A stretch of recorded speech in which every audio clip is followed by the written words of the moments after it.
You know, we throw around the term GOAT a lot, greatest of all time. But what does it really mean? Is it just about the stats, the championships, or is it something more? Today, we're going to break down the anatomy of the man so many people consider to be the GOAT himself, Michael Jordan. And look, his legendary status isn't just some fan debate. When a fellow icon like Magic Johnson says, "There's Michael Jordan and then there's the rest of us," well, that quote says it all, doesn't it? It's not just that he was better, it's that he was on a completely different level. So when you talk about Jordan's dominance, you have to start with this number, 6. This is the heart of his argument for greatness. 6 NBA championships with the Chicago Bulls. He went to the NBA Finals 6 times, and he won 6 times. Think about that. A perfect record when it mattered most. But to really get how he got those 6 rings, we've got to go all the way back. Way before the worldwide fame, before the brand, right to the beginning. Because this iconic image, Air Jordan, this global symbol, was forged in failure. Seriously. So, let's dive into how the man actually became the legend, because his story isn't about being perfect from day one. It's about the challenges that created that insane competitive drive he was known for.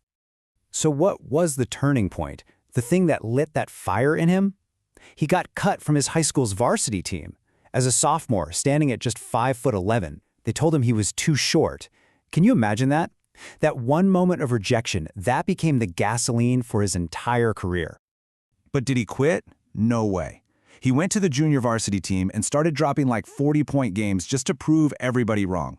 Then, over the next summer, he grew 4 inches, trained like a maniac, and yeah, he made that varsity team. That's when the real transformation began. And all that hard work, well, it finally paid off on the national stage. As just a freshman at North Carolina, he hits the shot, the game winner in the 1982 NCAA championship. Jordan himself said that shot was the major turning point in his career. It proved to everyone, and maybe even to himself, that he was just built for those high-pressure moments. All right, so he gets to the NBA, and it looks like his rise is just going to be unstoppable. But here's the thing. One guy's brilliance can only take you so far, right? And he ran smack into a brick wall, a physical, brutal obstacle called the Detroit Pistons. Right from his very first season in 1984, he was an absolute sensation. He was called the phenomenal rookie of the Bulls, and Sports Illustrated slapped him right on the cover with the headline, "A Star is Born." He easily won Rookie of the Year, and his high-flying style made him a fan favorite almost overnight. But this sets up the central conflict of his early career. How does one person, no matter how talented, overcome a brutal, team-based strategy that's designed for one reason and one reason only, to stop you? And that strategy, it had a name, the Jordan Rules. On one side, you had Jordan's insane athleticism, and on the other, the Detroit Bad Boy Pistons. Their entire defensive scheme was to physically punish him every single time he got the ball. Double teams, triple teams, hard fouls. This wasn't just basketball, it was a psychological war. And for 3 straight seasons, it worked. The Pistons knocked his Bulls right out of the playoffs. Okay, so this brings us to the breakthrough. After years of getting beaten down, Jordan and the Bulls finally figured it out. They finally got past their rivals and unleashed one of the most dominant dynasties sports has ever seen. And the result was this era of just complete dominance. From 1991 and 93, the Bulls went 3 straight championships, the first three-peat. Then bam, he abruptly retires. But in 95, he comes back with just 2 words, "I'm back." And what happens? From 1996 to 1998, he leads them to a second three-peat. It's an absolutely unbelievable run. And look, these championships weren't just about numbers on a score sheet. They were defined by these almost mythical moments. The crazy mid-air hand-switch layup in the 91 finals, the shrug in 92 after he couldn't miss from 3, averaging a record 41 points a game in the 93 finals, and of course, the flu game, scoring 38 points in the 97 finals while being incredibly sick. Just legendary stuff. All right, so after all that, all the wins, all the iconic moments, how do you possibly write a perfect ending? How do you top it all? Well, this is how. The last shot.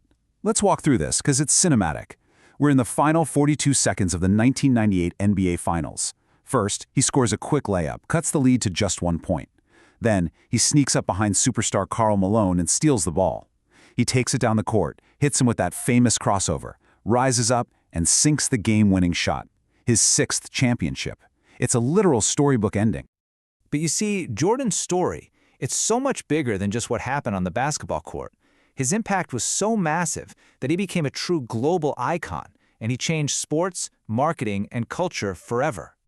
And a huge part of his legend is this absolutely wild detour. In 1993, at the absolute peak of his fame, he retired from basketball to go play minor league baseball. It was a dream his late father had for him, and it just showed this completely different human side of the superstar.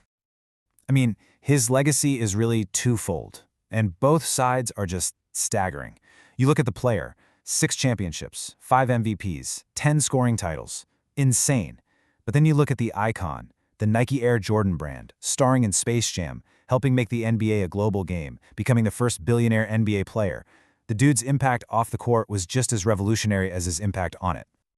And the numbers today, they're just mind-blowing. We're talking an estimated net worth of $3.8 billion. That just shows you the scale of his success, way, way beyond just being a great athlete. He's a business titan. And that's really the key, right? His brand became bigger than the game itself. The Air Jordan sneakers came out way back in 1984, and they're still one of the most popular shoes in the world today. He's arguably the most effectively marketed athlete in history, period. So now, he's kind of seen as this elder statesman of the game. And seeing this photo of him with his college coach, Dean Smith, and his teammate, James Worthy, it really brings everything full circle. It connects that global icon we all know back to the college kid where that championship fire was first lit. Which brings us right back to where we started.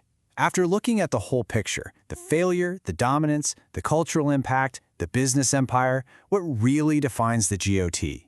Is it just the stats and the trophies? Or is it the cultural footprint that an athlete leaves on the world long after they've played the final game?